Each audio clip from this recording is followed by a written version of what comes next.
It was 44 degrees. I am African, bro.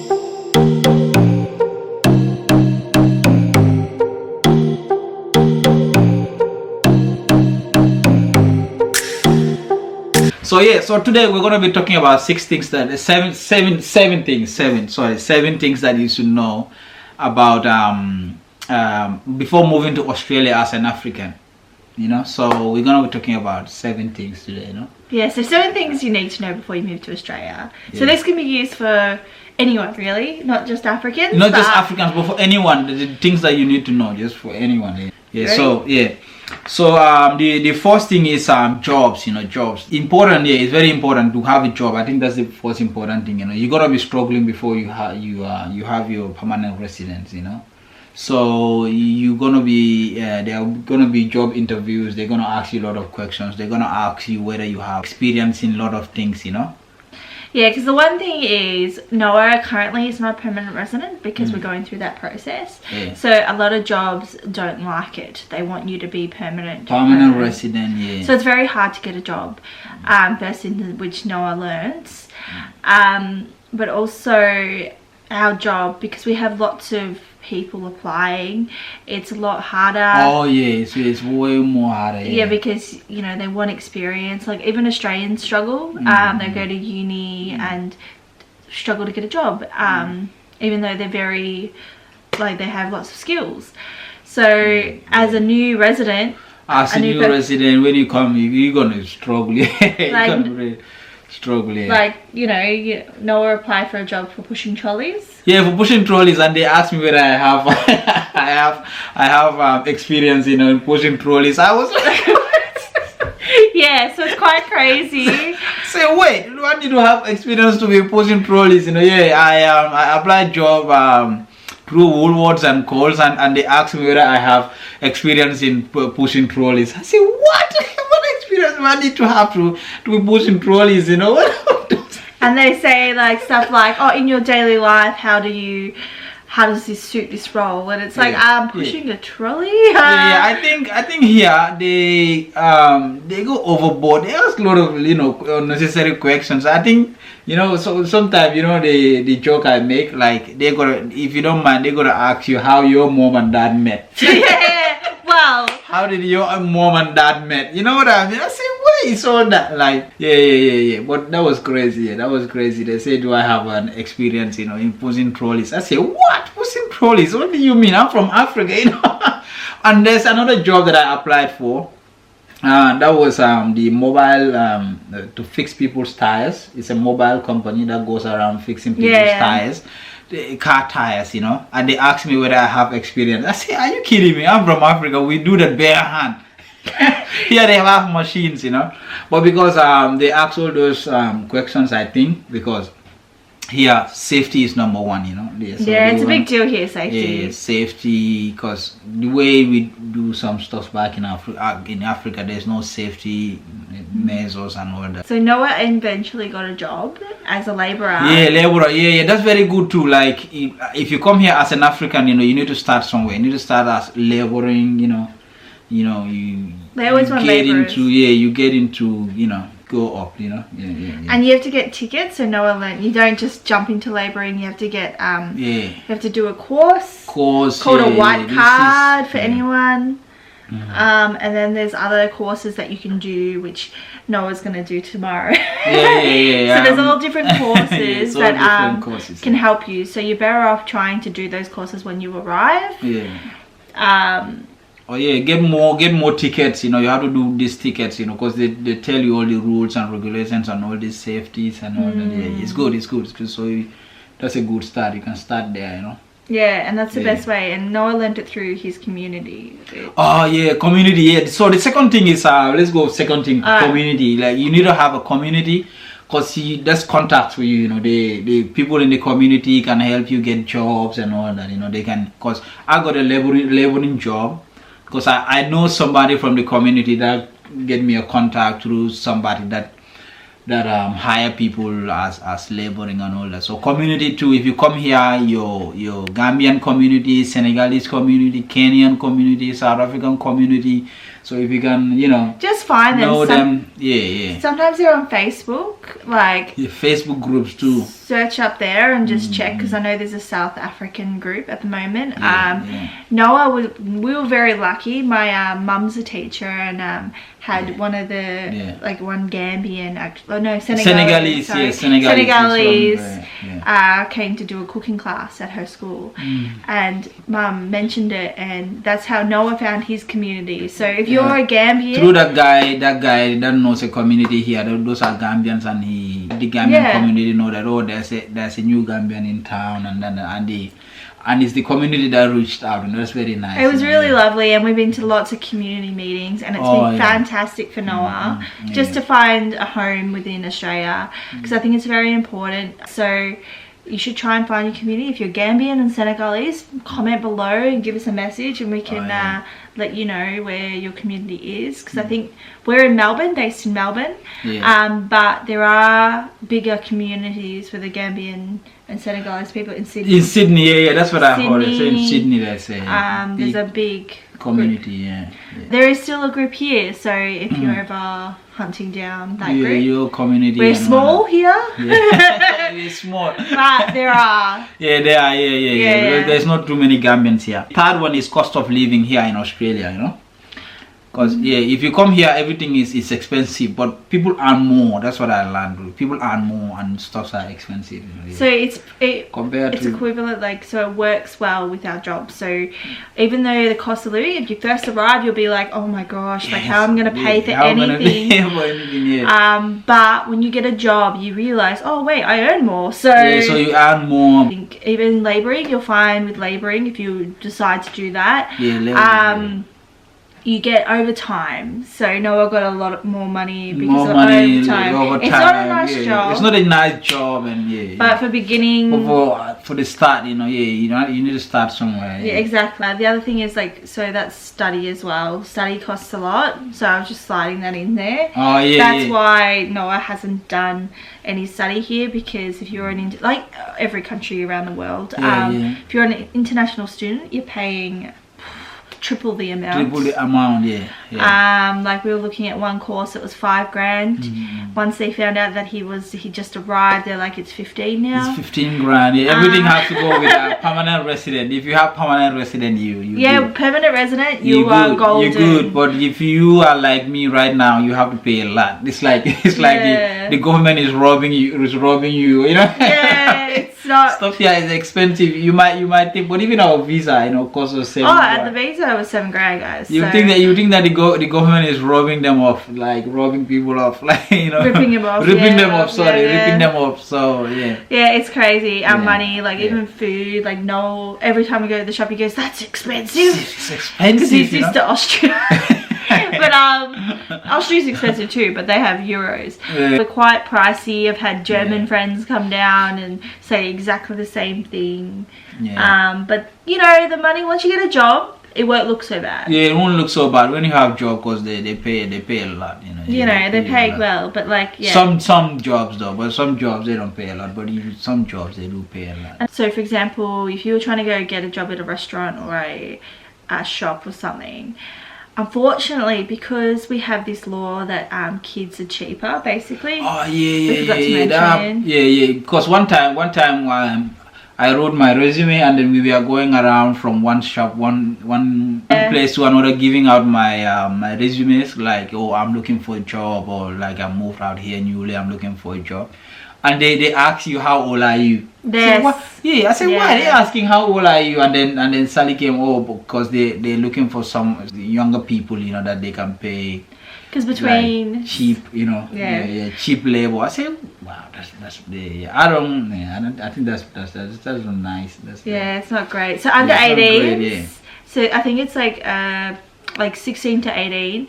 It's 15 and something, but 16 to 18 to round up is a bit cheaper for shops and that, and so they usually choose kids, which is unfortunate for people that are struggling to get a job and just want anything. Aldi is one that doesn't do that because they have alcohol.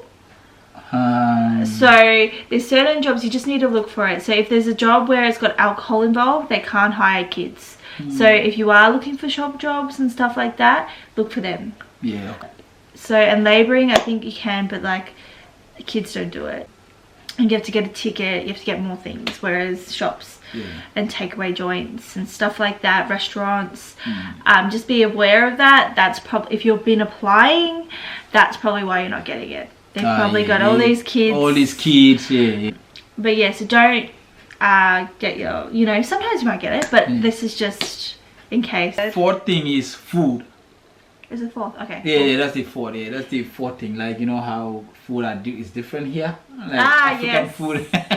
If you get used to African food and you come here, but here they're good because they have international shops. Like they have African shops which is separate.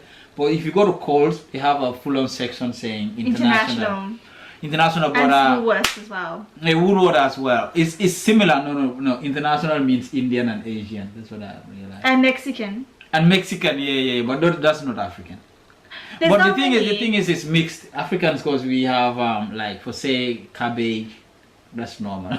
Yeah, that's what we eat. You might be lucky, but at the moment, Melbourne and Australia doesn't actually have that many Africans. We have a few, but not enough that like say Chinese or Vietnamese, and so at the moment, or Indian, for example. So they have all their foods in the supermarkets because.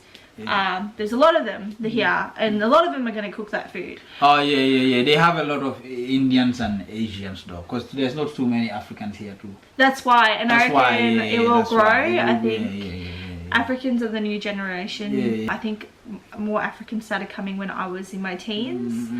So that's like not that long ago. Yeah, not long. Yeah, there's not too many Africans. So once the second generation comes, you know, the people's kids and stuff like that, it will start being a bit bigger, I think.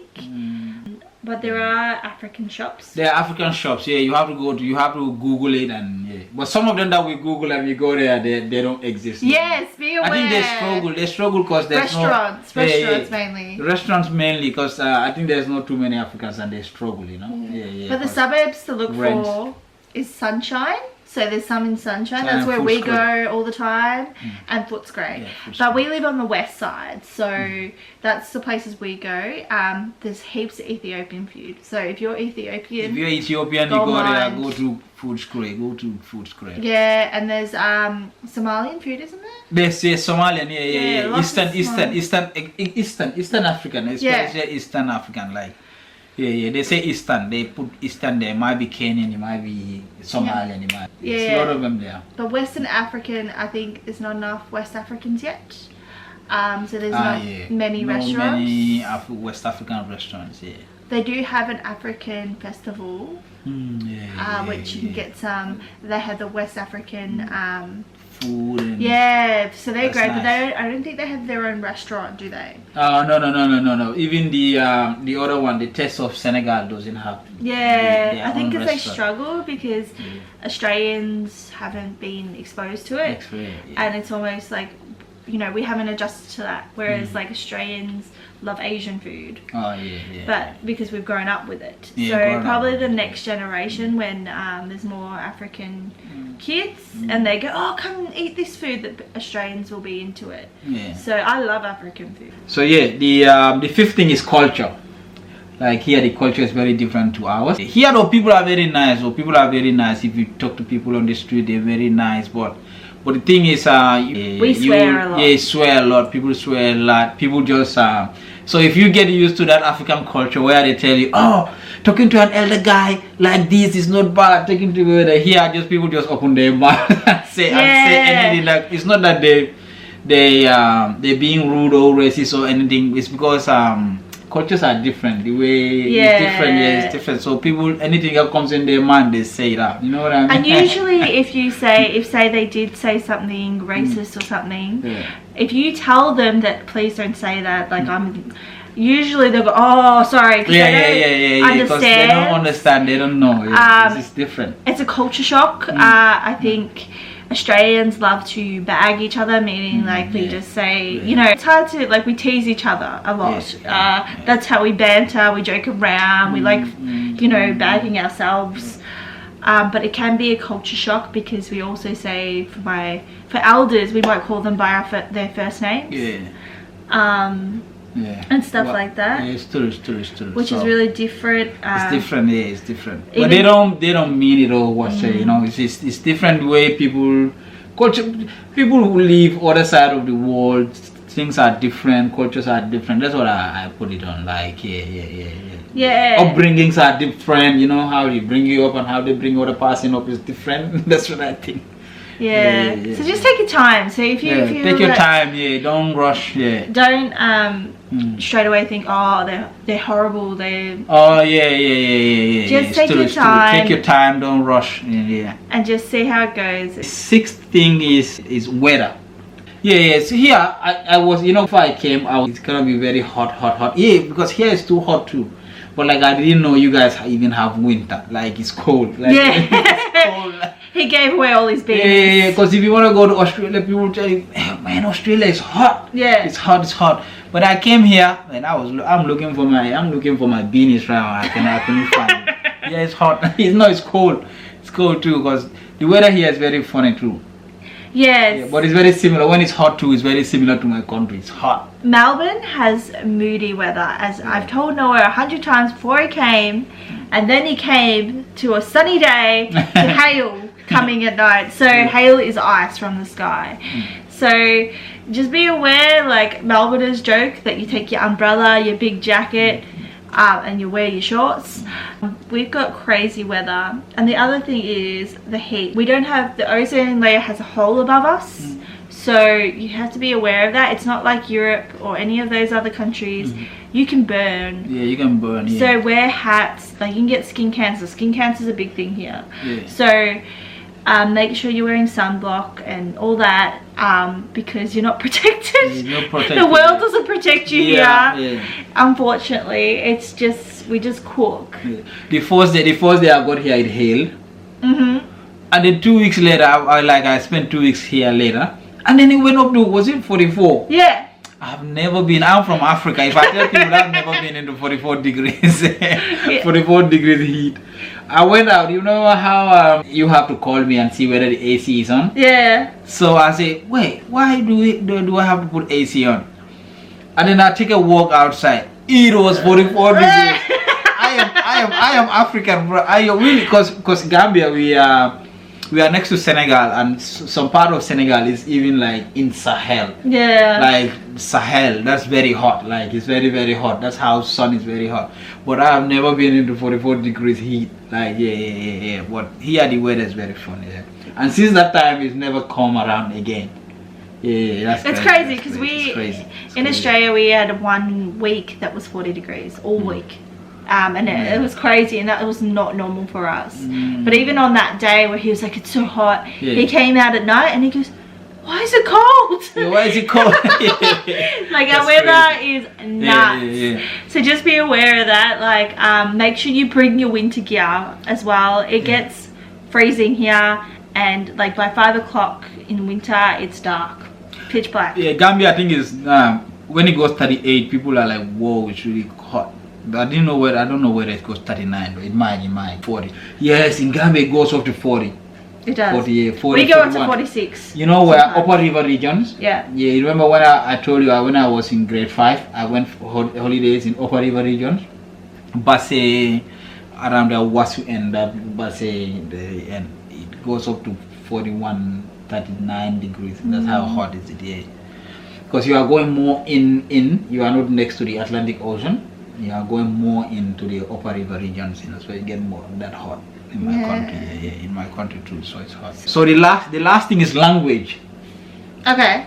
Yeah, the language here, the African language and the Aussie language here is different.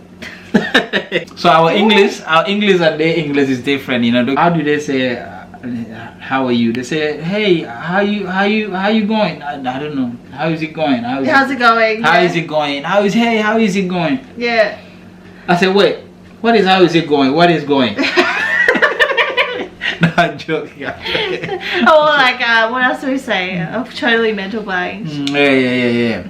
what's going on, what's cooking. Yeah, no, I think what's cooking is England. Oh, okay. They go, what's cooking, what's going on. We shorten everything. Be aware of that. Yeah, be aware. Because if you come, the language, you're going to struggle a little bit, you know. Yeah, you're going to be like, this is not English. This is, that's totally different from African. You know how African language, we take our time when speaking English? We go slowly and we pull words. Yeah. But here they go. We're really fast. Really fast and like I've said before, Noah's friends don't understand me half the time. So but even me when I came here newly, I don't understand it that much. Hey, when we met, we didn't understand each other. So. Oh yes. You two didn't understand me. Yes, we didn't understand each other. Yes, so like, I used to be like, what did he say? But now we do, obviously. Yeah, we do now. We do. Yeah.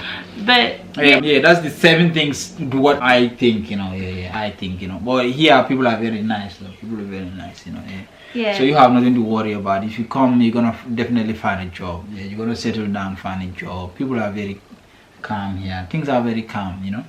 Yeah. There's nothing to worry about. Like, oh, if I go there, I'm not gonna struggle and all that. People are nice here. They always give high. Like here, I get Sally's uncle gave me a job one time. You know, people are nice here. Yeah, there's good people. Yeah. And it's like racism here is not big, so oh no, but people are generally kind. There'll be some, like every country. That's everywhere. That's everywhere. Everywhere you're gonna find people like people are generally really good. Like I think here they have more understanding. And look, we're in Melbourne, so it might be different in another state. So but in Melbourne, people are pretty good. And usually if they do say racist comments, they probably don't mean it. They probably didn't even realize. Yeah, but because is what I think is people have bad experience with other people and they think that that's all that they are. Yeah. But because it's all over the world. Even in my country, if you go there, we don't have black and white. Yeah. We have tribes. We have tribalism. That's racism for us. You know what I mean? But because we have tribes. Here, they see color. They see other people that doesn't look like them. But in my country, they see other tribes that doesn't speak their language, so they are tribalist to them. So tribalism for you people here is racism. You know what I mean? Yeah. Because you guys are all like one people, one race. Where you see another race and you go racism. But if you go to my country, we have tribalism is more similar to racism. You know? Yeah. So it's all over the world. It's everywhere. It's everywhere. And just be aware, like, you know, just take your time. Like there'll be some people that are racist, but there'll be some that are just don't know what to say. They don't know what to say. That's what I was saying. Culture, you know. They don't know what to say. They meet black person and they think that they're gonna, you know, loud and say some. You know, you are like 7 or 6 things. Yeah, 7 or 6 things that if you move into Australia as an African that you should remember, before moving. So you're not surprised. So you're not surprised. So there you have it, you know. So thank you so much. You know, that will be the end of the video. That's what. And make sure you subscribe, like, and follow. Guys. Yeah, subscribe, like, and comment. Sorry. And just down below, guys. Thank you for support and see you later. See you later. Bye.